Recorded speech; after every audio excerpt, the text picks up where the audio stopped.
जिस तरह का केंद्र का रुख है उसमें क्या राजीव गांधी न्याय योजना में कुछ बदलाव करने की जरूरत महसूस हो रही है? देखिए, अभी मैं पिछले दिनों खाद्य मंत्री से मुलाकात किया था तो उनका कहना राजीव गांधी किसान न्याय योजना को भी वो बोनस मांगते हैं।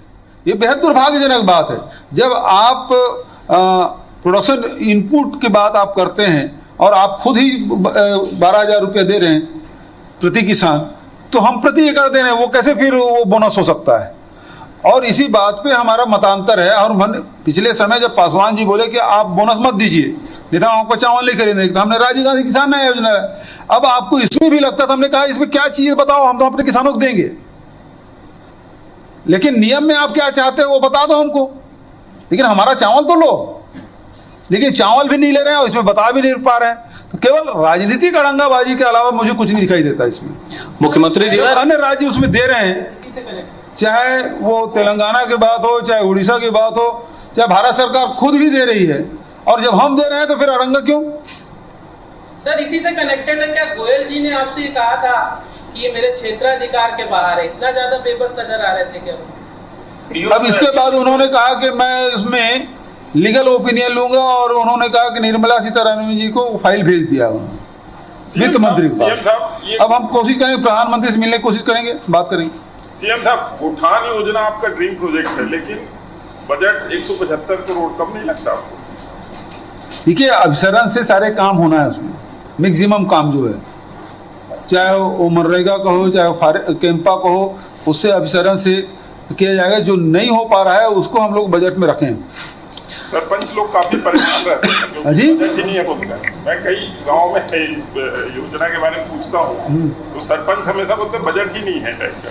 देखिए भाई, यदि पैसा नहीं रहता तो 5,000 गौठान नहीं बन पाता। 9,000 गौठान स्वीकृत हैं और 5,000 गौठान बन चुके हैं, और उतने सब सक्रिय भी हैं, तभी तो गोबर खरीद पा रहे हैं। नई योजना है, पहले तो भाई अधिकारियों को समझ नहीं आ रहा था, फिर जो काम करने वाली एजेंसी उनको समझ नहीं आ रहा था। एक एक करके पहले हमने कलेक्टरों को कहा भाई जमीन आरक्षित कर लो, तो पहले साल जमीन आरक्षित कर ली, हो गया। पहली बार है कि पूरे प्रदेश में इतनी बड़ी जमीन, 5 एकड़ जमीन, 3 से 5 एकड़ जमीन गौठान के लिए और 5 से 10 एकड़ जमीन चारागाह के लिए आरक्षित की। मतलब एक गांव में आपके 8 से लेकर 15 एकड़ जमीन आरक्षित हो गया। अब 9,000 गांव हैं, अब 15 एकड़ के हिसाब से भी करते हैं, 10 एकड़ के हिसाब से करें तो 90,000 एकड़ हो गया।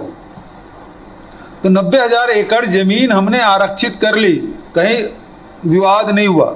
उसके बाद हमने कहा इसका ट्रेंचिंग करवा दो, फिर कहा कि अब इसका टाका बना दो, फिर वर्मी टाका बना दो, पानी का टाका बना दो, चारा का टाका बना दो, वो भी बन गया। वर्मी टाका, वर्मी कैसे बनाना उसकी ट्रेनिंग भी दिलवा दी, वो भी हो गया। अब 60,000 से अधिक टाँकों में वर्मी कंपोस्ट बन रहा है। मतलब ये अप्रैल महीने में मैं समझता हूँ कि 8 से 9 लाख क्विंटल वर्मी कंपोस्ट हमारे पास होगा। सर मेरा सवाल, अब आप तो डबल पूछ रहे हैं, किसी और को पूछ रहे हैं। सर मेरा सवाल है, एक्सक्यूज मी सर, हाँ बताइए, चलो पूछ लीजिए। डॉक्टर रमन सिंह ने अभी जस्ट अपने रिएक्शन में कहा है सर कि वोट कार्ड के लिए ₹1 का प्रावधान नहीं किया। मैंने पहले ही कहा था 5 साल में पत्थर नहीं लगा पाएंगे। आप केंद्र से सपोर्ट मांग रहे हैं और डॉक्टर रमन सिंह ऐसा बयान दे रहे हैं, तो कैसे देखते हैं? वो तो महान अर्थशास्त्री हैं, उसके बारे में पहले कह चुका हूँ।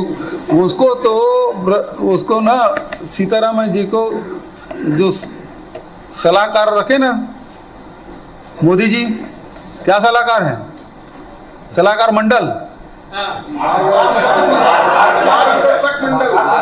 मार्गदर्शक मंडल, इसको भी निर्मला सीतारमण को मार्गदर्शक मंडल में रख लेना चाहिए। अभी मैंने जो आंकड़े बताए और छत्तीसगढ़ के आंकड़े बताए, उसमें चुनौती देता हूँ, इसमें कोई गलत हो तो उसको ज़्यादा ज़रूरत दिल्ली को है, जो हर साल लाखों करोड़ रुपए का कर्जा ले रहे हैं, वहाँ ज़्यादा ज़रूरत है। जहाँ 13 लाख करोड़ रुपए एक साल में कर्जा ले रहे हैं, वहाँ ज़्यादा उनकी सलाह की जरूरत है। मार्गदर्शन मंडल में उसको रखना चाहिए। सर राज्य को जो राजस्व आ रहा है उसमें सबसे ज्यादा हिस्सा वाणिज्यिक कर का है, और उसके बाद दूसरा नंबर है आबकारी का जो 21% है। आपके क्यों खनिज भी नहीं है?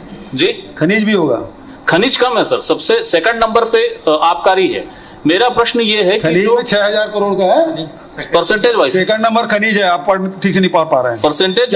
दूसरा क्वेश्चन ये सीएम साहब इस बार खादी के बैग में आप बजट भाषण लेके आए थे, कोई खास वजह? अजय खादी के बैग में भाषण लेके आए थे इस बार?